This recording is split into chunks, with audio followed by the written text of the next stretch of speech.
Buenos días a todos. Vamos a continuar y vamos a entrar a hablar sobre la motivación y lo que hay detrás de esta plataforma de EpiSpecies, que está complementada con un proyecto que es el Atlas de Enfermedades Infecciosas de México, que es lo que está alimentando esta plataforma, y vamos a ver su origen y también la motivación detrás de ese proyecto. Como ya empezó a dar la introducción Gabriel, bueno, hay una gran cantidad de enfermedades, y al hablar de atlas de enfermedades infecciosas, lo primero que dicen, bueno, ¿estás incluyendo todas? ¿Cuáles son para ti que estás tomando en cuenta? Obviamente hay una gran cantidad de patógenos que van desde virus, bacterias, parásitos. Hay una gran cantidad de formas de adquirir estos patógenos por cuestiones contaminadas, por un vector, por contacto con eh,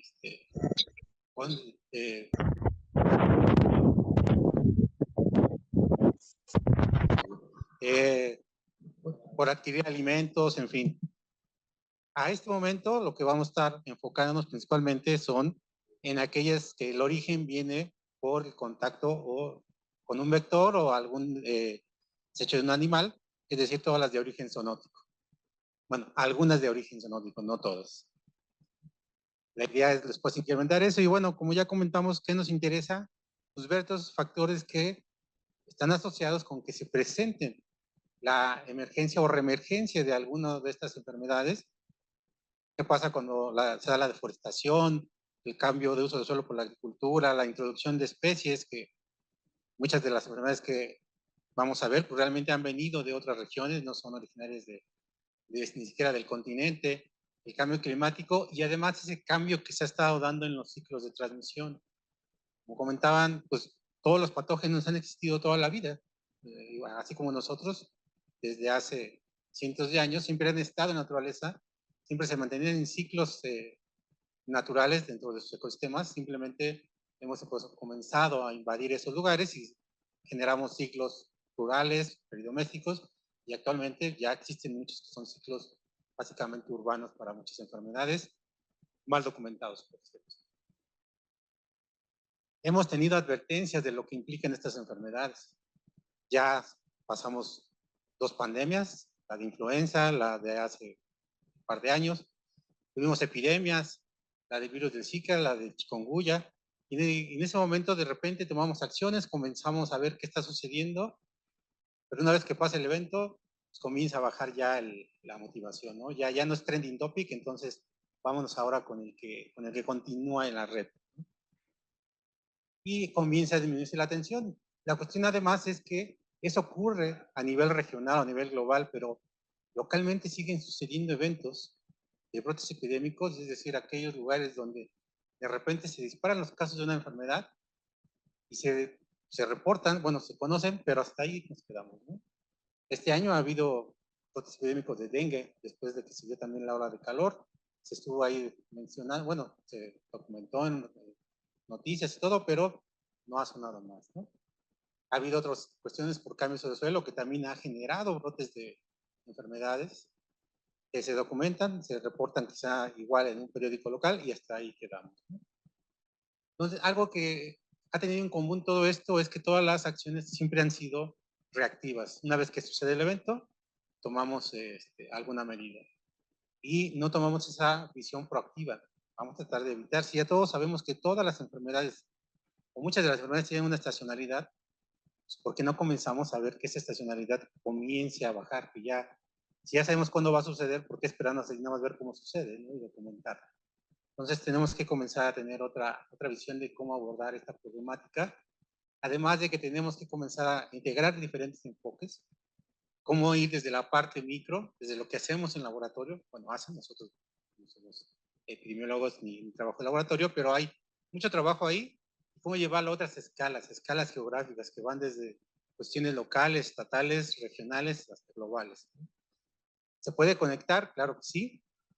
Tenemos que romper esa barrera que comentaba Cris, de que nos ha tocado enfrentarnos con que, como esto no tiene una prueba de laboratorio, no nos es válido y entonces va para atrás la propuesta de investigación, ¿no?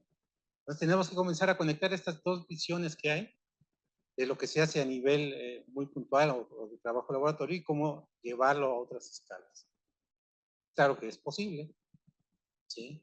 Nosotros estamos desarrollando ya desde hace años esta nueva, bueno, reemergente disciplina que es la epidemiología espacial, que básicamente es esto, integrar bases de datos geográficas de algún agente de interés, asociarlo con los factores ambientales con los que se está distribuyendo y con eso pues, identificar zonas de riesgo o factores que son relevantes para predecir la presencia de algún agente, de algún patógeno, de algún vector y comenzar a hacer esta caracterización, ¿no? De decir cuál es el perfil de esa enfermedad.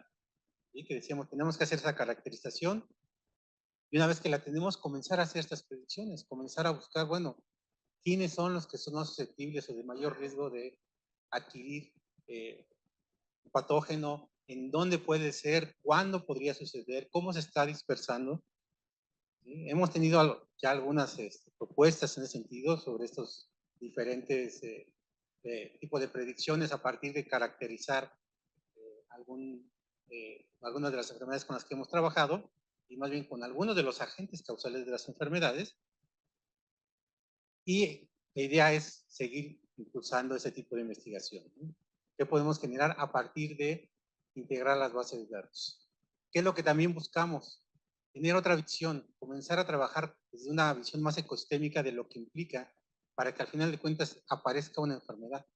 ¿Qué necesitamos si son zoonóticas? Pues saber quiénes son los vectores, quiénes son los potenciales hospederos no humanos, cuando el humano realmente es el principal hospedero y ya no requiere hospederos de tipo silvestre, cuando las especies de compañía o las domésticas de ganadería se vuelven ya un hospedero importante para algún patógeno y están participando activamente en los ciclos de mantenimiento de los patógenos en sus ciclos de vida. ¿Cuáles son aquellos vectores que son de mayor riesgo? Vectores viéndolos como artrópodos, que pueden ser insectos o arácnidos, como las garrapatas. Yo digo arácnidos, pero bueno, garrapatas, mosquitos, chinches, en fin.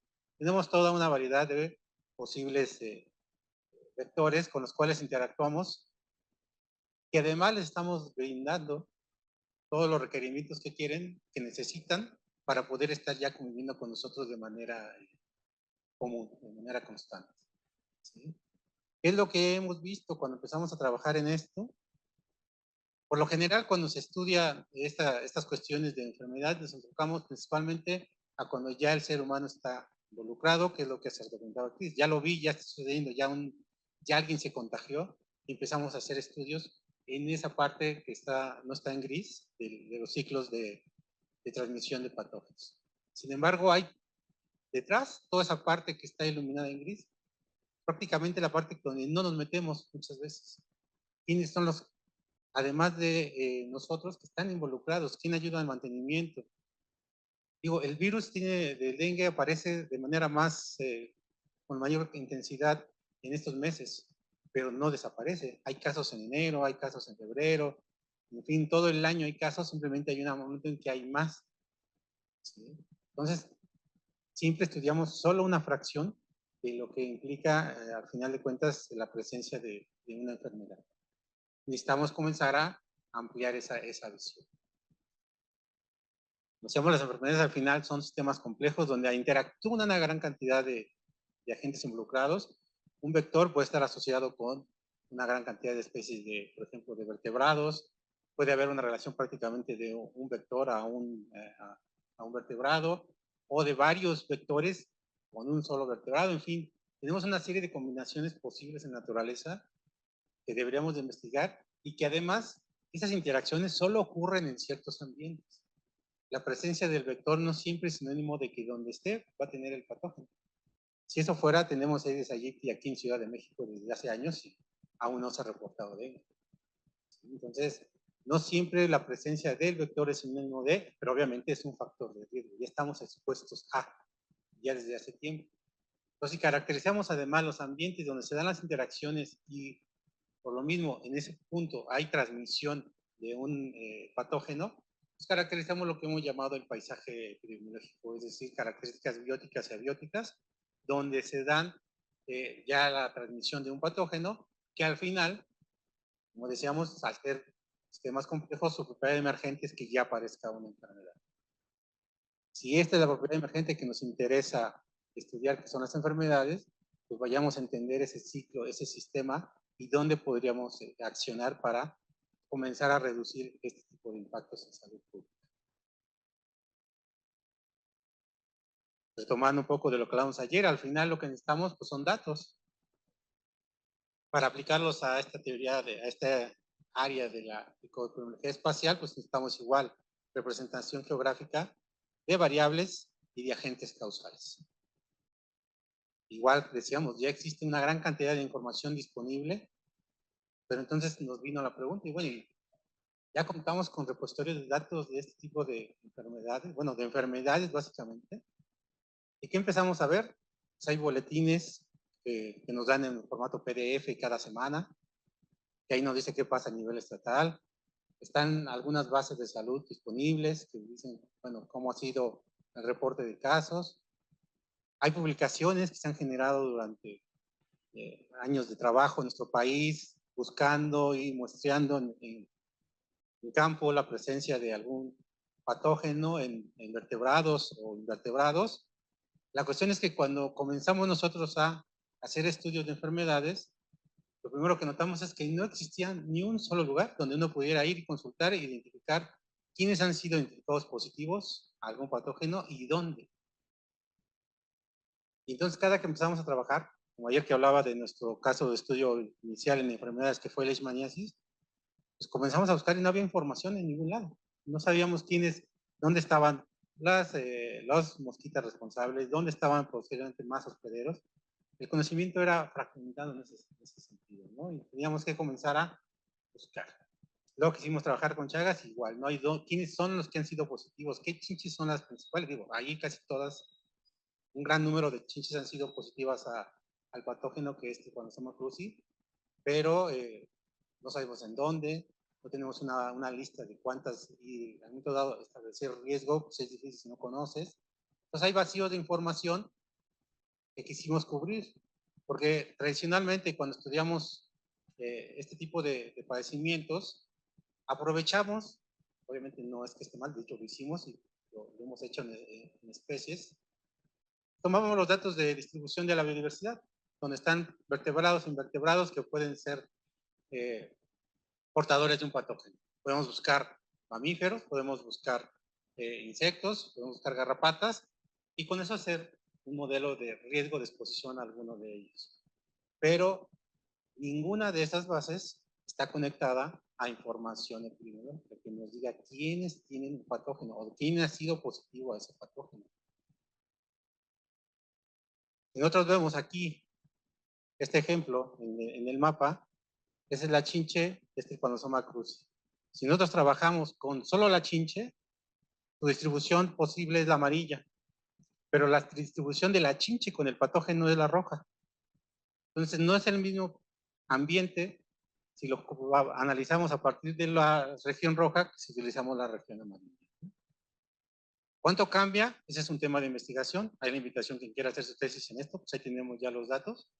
Como hablábamos, buscamos colaboraciones, pues hay temas de tesis para desarrollar. Por ejemplo, es cómo cambiaría la visión si nosotros modelamos la interacción, es decir, dónde es positivo al patógeno y cómo cambia cuando solo utilizamos la información de presencia del vector. Y este caso es muy variable. Hay especies de vectores que sí, en toda su distribución, bueno, en toda la distribución conocida, ha sido también identificada como positiva, pero tenemos este otro tipo de escenarios. Como decíamos, Aedes aegypti así es increíblemente que es el que es menos muestreado para ser probado. Es muestreado para ver dónde está, pero ya no lo prueban para ver si tiene o no el virus. Entonces realmente desconocemos eso. De hecho, cuando vean la base, lo que menos información hay es de los mosquitos infectados en la literatura científica. Y no es que no exista, es que no está disponible. ¿Qué llega a pasar también? Pongo siempre de ejemplo este trabajo que está ahí publicado, cuando quisieron decir que COVID pudo haber, bueno, SARS-CoV-2 pudo haber sido una cuestión de cambio climático.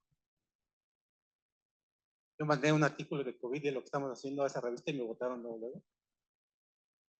Yo cuando empiezo a leer digo, a mí me votaron, pero ellos lo que hicieron simplemente es ver dónde se destruían esos murciélagos, de acuerdo a sus características, pero no saben si el murciélago era portador, si en un momento dado podía ser capaz de que al estar presente hubiera esa llegada del virus de ellos al ser humano, simplemente vieron cómo cambiaba, como decía Cris, en su mapa la distribución en 2 tiempos, y entonces dijeron, dado que eso está con 2 escenarios de clima, en el clima, obviamente en el clima observado, en el clima histórico, pues dicen, parece que sí es por cambio climático porque se han movido los murciélagos en su distribución. Si con eso llegamos a la conclusión que fue por cambio climático, pues entonces creo que nos hace falta entender que estamos trabajando, ¿no? Entonces, bueno, eso es algo que yo le recomiendo hacer.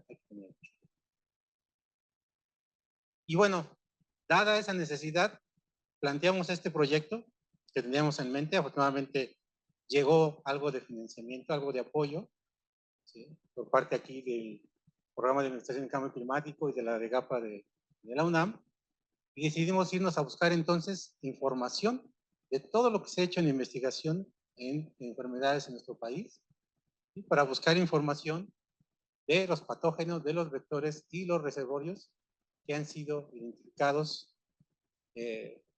unos positivos al otro, y con eso comenzar a generar el primer atlas de enfermedades infecciosas para México, el cual cabe mencionar, es el único en su tipo, y fuera de aquí no hay otra. Hubo algún intento en alguna, en otro país, no recuerdo el origen, en una página estaba y de repente ya dejó de estar disponible esa información.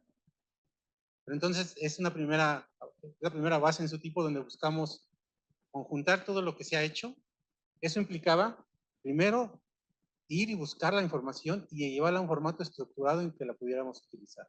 Eso tiene que generarse entonces un estándar de datos para decir cómo voy a capturar la información, cómo voy a hacer la curación de lo que se ha publicado durante años en la literatura científica, en tesis, en reportes, en bases de salud, para tenerlos en un mismo formato.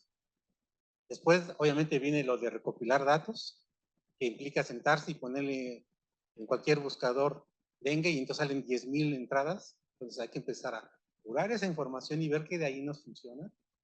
Y obviamente desarrollar el sistema que nos permite incorporar estas bases de datos. Afortunadamente, pues tuvimos el apoyo de estudiantes que se animaron a ser parte de este trabajo. Entonces comenzamos primero por generar estas plantillas para poder capturar la información, saber quién hizo el trabajo, dónde lo hicieron, tener información taxonómica, tener información biológica, ecológica, cuestiones de distribución. Entonces lo importante es que nos dijeran dónde hicieron el trabajo. Sinceramente no todos ponen coordenadas, además muchos trabajos eran de hace años cuando no había GPS, entonces nada más nos decían en la tiendita al lado de no sé quién, entonces había que correferenciar esos datos. Tienen que decirnos cuánto capturaron, cuántos probaron y de esos cuántos fueron positivos y cuántos fueron negativos. Es increíble que eso se publica muy poco. Tenían que decirnos qué pruebas utilizaron, si hicieron un PCR, si hicieron una prueba de ELISA, si hicieron serología, en fin. Toda esa información, en la medida de lo posible, está capturada en estas plantillas, está en esas bases. ¿Sí? Tenemos que tener criterios de inclusión y exclusión. Entonces, como de 10,000 artículos nos quedan como 500, que son los únicos que nos dan información. Es la primera revisión que hicimos. ¿Sí? Pero todo eso nos ha permitido tener, en un momento dado, una de las también motivaciones de esto es buscar la colaboración de quien quiera compartir los datos. Ya tenemos el archivo, las plantillas donde van a estar disponibles. Hicimos los diccionarios de datos también porque obviamente hay que explicar qué va en cada campo para que se puedan llenar, y entonces tenemos algo para hospederos, para vectores y para patógenos. Tenemos la plantilla, tenemos sus escritores, y entonces quien quiera colaborar con datos, la idea es que esto esté disponible en la página. También va lenta la documentación. Este proyecto también es muy reciente que estamos con esta plataforma. Entonces vamos lentos en la documentación. Ahí también toda la ayuda es bienvenida porque sí nos está rebasando el tiempo en ese sentido, pero va a estar disponible diccionario, plantillas, entonces quien quiera del sitio las baja, nos los comparte y nosotros lo integramos al atlas, ¿no? La idea es que este repositorio crezca conforme haya la voluntad de colaborar con datos. ¿Sí? En inicio escogimos diferentes tipos, virales, parasitarias, bacterianas. Aquí sí es una cuestión subjetiva, es con las que hemos trabajado, entonces con las que dijimos vamos a empezar. Hay una gran cantidad más, y hay incluso infecciosas que no tienen que ver con zonas, con animales, que esperamos poder integrar después.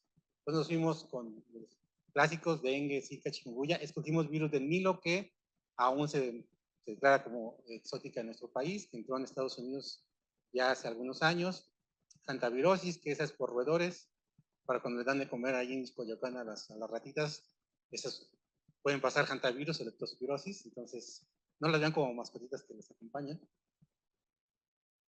Tenemos enfermedad de Lyme, que también se considera exótica, pero ya encontramos datos de especies domésticas, sobre todo de ganado, caballos, que tienen el parásito, la borrelia, que es el parásito. Entonces, posiblemente ya estén habiendo ciclos endémicos y por ahí ya publicamos una aproximación de esa posibilidad. Y escogimos chagas y leishmaniasis, que son con las que hemos trabajado de hacer modelos e ir a campo. Pues la información que generamos en campo para leishmaniasis está en el Atlas. La información que está de Chagas aún no está libre, pero en su momento también estará ahí disponible. Pero ya está también lo que hemos encontrado en literatura. Entonces, bueno, hace rato que me preguntaban, ya tenemos 10 enfermedades, pero además tenemos varias variantes de ellas, porque hay dengue clásico, dengue hemorrágico, leishmaniasis en tres presentaciones para el uso del cliente. Igual en hantavirus hay 2 presentaciones, en fin. Tenemos esa variedad. Ahorita no estamos trabajando con la variedad, pero la idea es que conforme aumente la funcionalidad de la plataforma, también trabajemos ya con la enfermedad en este contexto. Aquí tengo que reconocer la colaboración que ha surgido con la doctora Marilena, que ella es en Chihuahua, que ya comenzó a compartirnos datos de rickettsiosis. Entonces, incluimos esa enfermedad ahora, donde ya no es de nuestra búsqueda, sino ya es una colaboración que se ha comenzado a establecer, y la llamada es obviamente a que vengan más de los datos que tengan disponibles, que quieran compartir. Obviamente en la plantilla se pone el origen del dato. Entonces siempre se va a saber quién lo dio, de dónde viene. No, eso no está, no hay manera de rastrearlo, no queda oculto y dice uno, quién sabe quién lo dio o no hay reconocimiento a mis datos. No, ahí está. Ahí se pone de dónde viene y en un dado se puede rastrear. Cada dato se puede rastrear a su origen sin ningún problema. Incluso los de las bases de salud, conserva los identificadores de las bases de salud y uno puede encontrar cuál es el dato que está ahí. Pusimos coronavirus, no nos espantemos, no va a haber una pandemia de coronavirus aquí próximamente, o al menos esperemos que no. Pero la cuestión es que en lugar de estar modelando murciélagos solamente, veamos dónde están los coronavirus. Obviamente, esos coronavirus en murciélagos, pero más allá de que estén en los murciélagos, nos dicen dónde ya están observados, dónde están presentes, que no es que aparecieron, llevan años en nuestro país, no los habíamos buscado, hasta que empezaron a ver los brotes del SARS-1, del MERS, de estas parientes de los coronavirus, entonces ya los pusimos ahí y se puede comenzar a hacer exploraciones. Pero sin caer en el que ya viene nuestra próxima pandemia y la vamos a originar nosotros, no es así. Y bueno, entonces tenemos esta lista. Como les digo, afortunadamente hubo quien sí se animó y además lo hicimos durante la pandemia. Durante el encierro, ahí pusimos estudiantes que se animaron y que comenzaron a revisar toda la literatura, capturar la información, curarla, ponerla en nuestras plantillas, y esto es más o menos cómo se ha ido la distribución de artículos con información que puede utilizarse. No es que sea investigación, obviamente la investigación es más grande. Los que tienen datos, pues ha ido variando la disponibilidad de datos que han podido integrarse. Los artículos que funcionan para integrarse a la base son en años más recientes. Y aunque llegamos hasta el 2020, aquí sí tengo que aclarar que realmente del 2010 hacia el 2020 la revisión fue un poquito ya más escasa, porque ya era más la cantidad de artículos y rebasó en ese momento el trabajo de los estudiantes que pues, terminaron su tesis y se fueron. Entonces ahí dejaron su contribución nada más. Y esto nos permite ver, bueno, y cómo se distribuyen, dónde se trabaja más, pero que se reportan completamente los datos. ¿Sí? Yucatán es de los más queridos para ir a buscar enfermedades, entonces allá trabajan un montón de ese tipo de cosas, que tiene que ver también con el que siempre buscamos donde sabemos que hay. Ese es un vicio, por lo menos en los biólogos, que siempre vamos a donde sabemos que vamos a encontrar y nunca vamos a donde esperamos que no. Si vamos a los que no, seguro vamos a encontrar algo nuevo o vamos a poder documentar que no lo hay. que eso es lo que también hace falta. Bueno, eso también me hace falta mencionar. En la base de datos están tanto los que han sido positivos y los que han sido negativos. Entonces tenemos negativos y positivos a las pruebas de confirmación de un patógeno. Entonces podemos analizar los dos. Ahorita en la plataforma solo está lo positivo, porque nos falta desarrollar todo el método el marco para la parte de los negativos. Entonces, ¿qué tenemos? Como 150,000, casi 150,000 registros ya y geográficos. Obviamente se ve el sesgo. El dengue es el que tiene más datos. Ahí hay ya muchos casos clínicos. Eso me faltó comentar. Las plantillas permiten tener datos de seres, de personas, de seres humanos. Obviamente no aparece el nombre, aparece como nuestro nombre científico, Homo sapiens. Entonces, ustedes pueden trabajar con la enfermedad yéndose, como van a ver en la plataforma, a seleccionar Homo sapiens en hospederos. Y entonces ahí trabajan con la enfermedad. Si quieren trabajar con los agentes causales nada más, pues se van a los otros hospederos, a los otros vectores. Aunque hay mamíferos que sí desarrollan algunas de estas enfermedades, no necesariamente se expresan en todos y no tenemos esa documentación como tal de la enfermedad. ¿Sí? Sabemos que, por ejemplo, la leishmaniasis, los jaguares sí la pueden desarrollar y algunos murciélagos sí desarrollan algunos síntomas de algunas de las cuestiones de dengue, me parece, o algo así. Entonces, ahí es difícil hablar de la enfermedad en hospederos no humanos, pero bueno, eso se explora desde como especies que están ayudando en los ciclos de mantenimiento del patógeno y tenemos los casos. Entonces podemos modelar diferentes aspectos de lo que tenemos en la base. Aún falta información. Por ejemplo, en chikungunya, en fiebre de Nilo, no tenemos datos de vectores confirmados. Aún hay vacíos en nuestra base de datos. Faltan obviamente más, revisar todavía más literatura. Entonces ahí la invitación es quien se sume y quiera entrar y le guste esto de buscar información, curarla y ponerla en nuestros formatos, está abierta esa invitación, ¿no? Porque, o sea, tener 3 datos de hantavirosis, pues realmente no podemos hacer mucho con ellos, pero es lo que tenemos a este momento. La siguiente parte, pues, fue desarrollar esta plataforma. Tenemos este repositorio, esta base. Como les digo, aún nos falta generar toda esa documentación que muestre las enfermedades que están, nos hable de ellas, algunas cuestiones generales. Eso viene en camino. Pero también necesitamos tener este sistema donde ya podamos consultar esta base, porque también es importante. He visto varios proyectos en otras áreas donde vamos a hacer un atlas de tal cosa. Y lo hacen y hace 20 años lo empezaron y seguimos sin saber dónde está. Entonces la idea es que esto esté disponible y la idea es que estuviera disponible pronto. Y entonces la idea fue desarrollar entonces el sistema al cual le pusimos epiespecies. Obviamente especie lo tomamos por ser como una gemación de la que vimos ayer, pariente de esa plataforma, obviamente con sus variaciones, y es donde ahora podemos entrar y consultar la base y hacer análisis. Porque muchos de lo que hay en la red, como hubo ahora en COVID, es para visualizar datos. O sea, aquí podemos visualizar y además analizar, hacer ese proceso de análisis. Un poco nada más, sobre todo por los que no estuvieron ayer, pero muy rápidamente, pues, para comentarles, es exactamente el mismo método. Eso es lo que comentaba Cris. Todas las plataformas utilizan exactamente el mismo método para diferentes tipos de estudio de diferentes sistemas, donde estamos calculando la probabilidad condicional de una clase dado un vector de factores X, que pueden ser todos los que queramos y tengamos a la mano y podamos agregar. ¿Sí? Y obviamente siempre buscamos cuánto se desvía de una hipótesis nula de que no hay una relación entre la distribución de lo que estamos evaluando en nuestra clase y los factores de riesgo. Entonces nos permite encontrar aquellos factores de mayor importancia relativa, tanto positiva como negativamente, que no favorece la presencia de un agente o de un patógeno.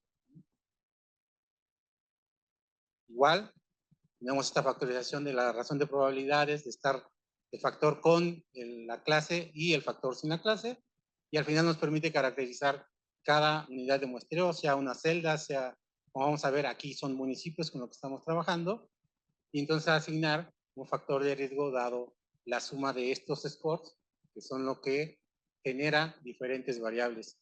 Tenemos clima, tenemos el SNP, es decir, datos de biodiversidad de especies, tenemos sociodemográficos, en fin. En cuanto a variables X, tenemos un poquito más que lo que vimos ayer en la otra plataforma. Entonces, a partir de estas dos métricas, es como hacemos nuestros análisis en todas las plataformas, básicamente con el mismo flujo de trabajo, que es la entrada de las bases de datos, en este caso las bases del Atlas, clima, sociodemográficos, me faltó ahí poner el SNP, que es los datos de biodiversidad, y tenemos escenarios de cambio climático puestos en esta plataforma. Algo que comentaban hace un momento, en las preguntas, utilizar las tres para hacer análisis, bueno, cada una tiene también sus propias diferencias con relación a la otra, qué puede hacer, qué no puede hacer. La idea es después buscar hasta cierto punto tengan algunas cuestiones similares, ¿no? En sus análisis. Species no hace análisis de cambio climático, que a muchos les interesa en biodiversidad, pero en un futuro podemos pensar en agregar esa función que ahorita está en esta otra. Entonces, es agregar los datos de entrada, tenemos nuestras métricas que utilizamos, epsilon, score, y igual generamos modelos geográficos. Aunque podemos generar ese tipo de redes, al final, como ahorita vamos a ver, también solo es el módulo de modelo, lo que ayer llamamos modelos de nicho. Entonces, solamente tenemos el análisis para un factor. Entonces, si pensáramos en redes, es prácticamente una estrella, porque es un nodo central, que es el que nos interese, contra todos los factores. Pero esta funcionalidad esperemos que ya en el próximo año esté disponible también en Speech.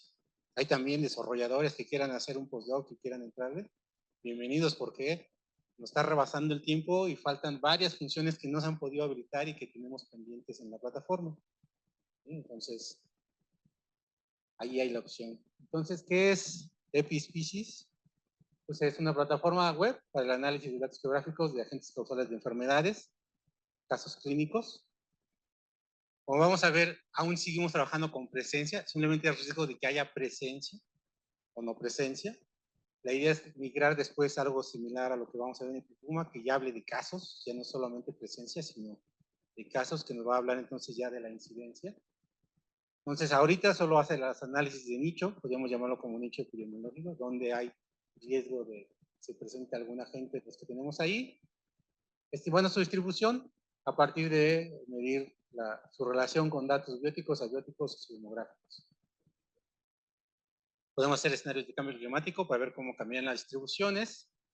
Aquí la advertencia, este módulo lo acabamos de habilitar, aún estamos revisando la consistencia en las predicciones, pero podemos comenzar a ver cómo las hace de manera rápida, eficiente. Solamente hay que tener ahorita todavía cuidado con la interpretación, hasta que ya confirmemos que todo está funcionando correctamente.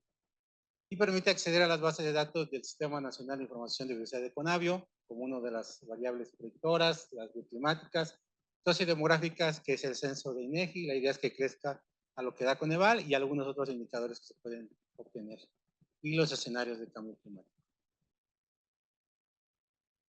Entonces, bueno, esta es la estructura. Si se dan cuenta, es para los que estuvieron ayer, pues prácticamente pareciera un espejo de species. Lo que cambia es donde escogemos nuestra clase.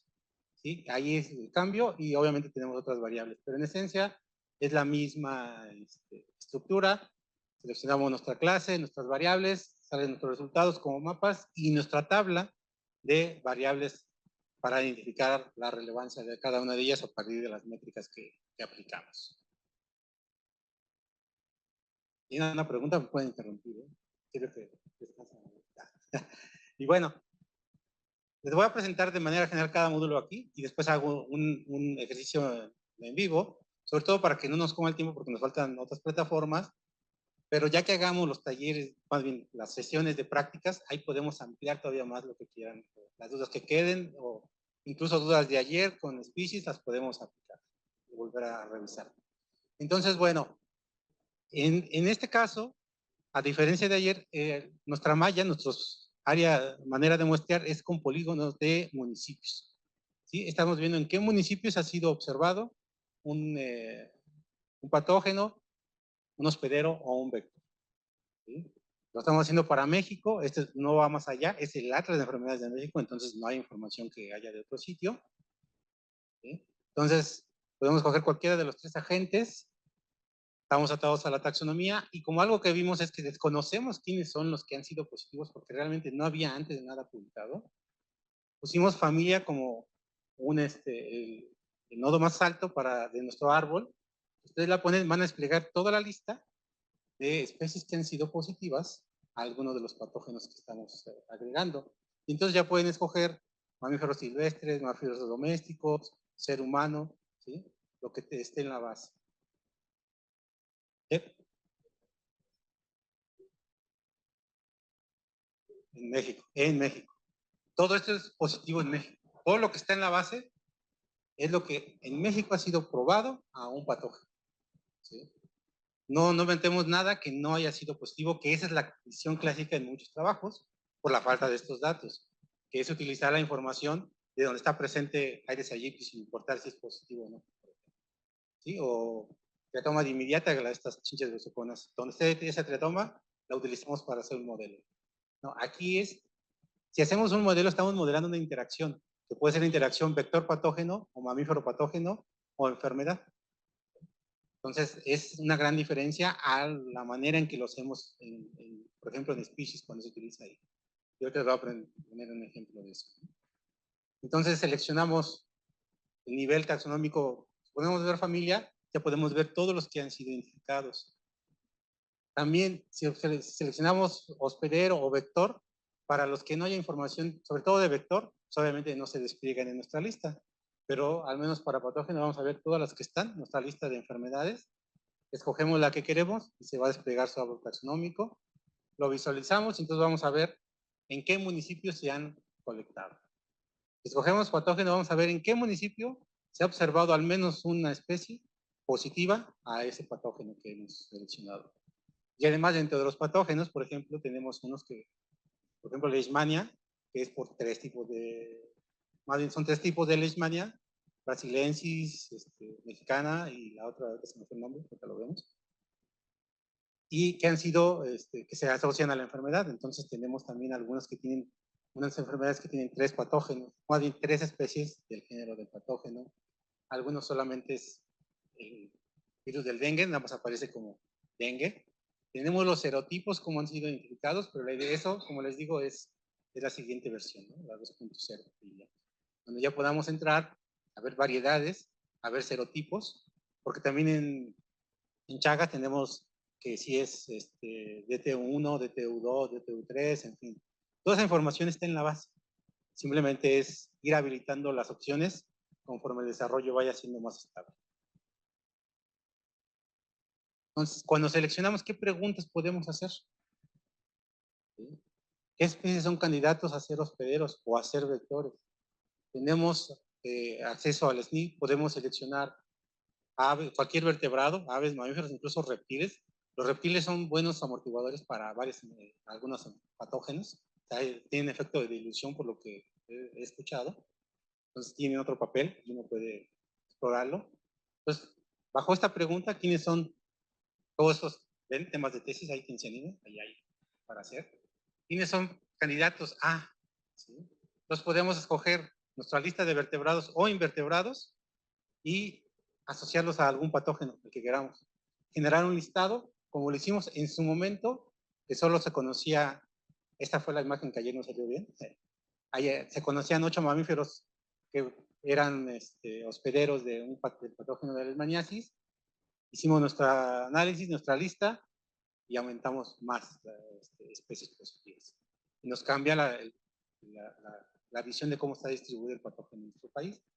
Y entonces hay muchas para las que se desconoce.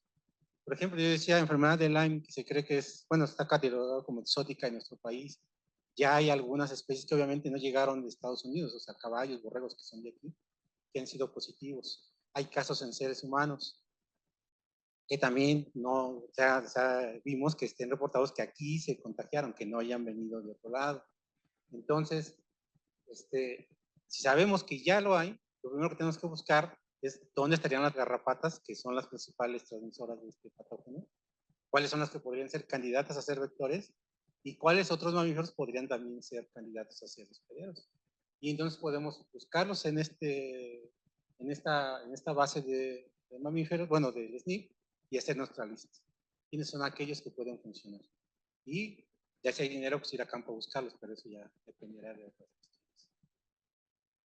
Podemos hacer cuestiones de curvas de respuesta, donde es más probable de observar casos dado la asociación con algunas variables climáticas. Como decía, nosotros tenemos en qué rangos de las variables es más probable que se observe la presencia de algún patógeno, vector o hospedero. Pues podemos sacar sus curvas de respuesta, analizar cómo se comportan dentro de estos rangos climáticos y comenzar a describir su nicho. Es lo que decíamos. Ayer preguntaban diferencia entre modelo de distribución, modelos de nicho. Esto es hacer el análisis del nicho. El modelo de distribución simplemente es el mapa que nos dice dónde podría estar. Tenemos lo de INEGI, si queremos saber, bueno, cómo son las características de la población, de las cuestiones de las viviendas, del acceso a servicios. ¿Qué nos dice de la presencia de estos, en este caso, hay un trabajo que está haciéndose en una tesis con las chinches, pero se puede hacer con cualquier otro de los vectores de interés, e incluso con hospederos. Hay muchos mamíferos que ya son peridomésticos. Entonces podemos comenzar a ver pues, cómo es la características sociodemográficas y combinarlos con las climáticas. Entonces ya ver la parte socioambiental donde se observan a estas especies. Y obviamente este tema que me interesa mucho es pues, cómo va a cambiar la distribución de algunos de estos agentes o de las enfermedades en escenarios de cambio climático. Ahorita agregamos, le puse 3, pero son 1, 2, 3, son 4 horizontes de tiempo. El más cercano es al 2030, es decir, a la vuelta de la esquina. Entonces, podemos hacer algo para el corto plazo, al mediano plazo, el 2050, ahí nos tocará que los nietos evalúen esos modelos, o ya hasta el 2090, que eso ya nos tocará verlos ahí. ¿No? Tenemos 3 escenarios, 3 trayectorias, el de los SSP, el 126, 245, 585, 126, nos portamos bien y cambiamos nuestra manera de desarrollo a algo más sustentable. Vemos qué sucede. 245 es como vamos. 585 nos vamos a la vida loca y usamos todo lo que podamos del petróleo y lo que es el carbón y lo que nos venga en mente y generamos un escenario más drástico de cambio climático. Y tenemos 12 modelos de circulación general, esos laboratorios que los generan, para de alguna manera considerar toda esa variación que hay entre quién genera esos escenarios. Hay quienes dicen que la temperatura puede llegar hasta 1 grado y hay otros que tienen hasta 5 o 6 grados, entonces tenemos que considerar esa variación. Entonces tenemos al menos ahorita 12 modelos de circulación general ahí. Y la plataforma nos da un promedio de esos dos. Algo que publicamos hace poco, lo hicimos para ciclos de transmisión de Chagas, dividiéndolo, utilizando la base, los dividimos en selváticos, urbanos y rurales. Bajo estos escenarios, de entrada vimos que en el 126, que es ese donde cambiamos nuestro modo de desarrollo, no hay lugares donde ya más se pueda expandir la presencia de esos ciclos. Es decir, con solo cambiar la manera en que nos estamos desarrollando, podemos comenzar a limitar cómo se están ampliando las distribuciones de varias de estos padecimientos. ¿Sí? Entonces, al combatir cambio climático, estás combatiendo un montón de problemas añadidos a esa cuestión. ¿Sí? Porque les comento, se supone que estas enfermedades son del trópico, pero chinches positivas de cuando son macruci se han encontrado aquí en el Estado de México, aledaño acá del DF, en Querétaro, se han encontrado perros que han tenido los parásitos como también de la leishmaniasis, que es también en teoría solo de las zonas tropicales, ya están en zonas templadas. Es decir, el cambiamiento de temperatura ha hecho cambios ya en sus distribuciones. Entonces, sí es de comenzar a ver y que además los ciclos urbanos yo creo que serán el próximo gran problema de salud en el corto plazo. Y bueno, hasta ahí es una entrada a lo que es esta plataforma. Como ven, esta no permite subir datos, utiliza los que nosotros generamos y es lo que nos brinda.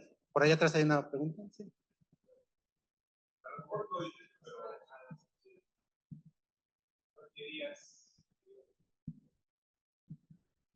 Gracias. A lo mejor lo dijiste, pero seguro mi cerebro se murió un segundo. Este, también incluye con modelos de movilidad humana, es decir,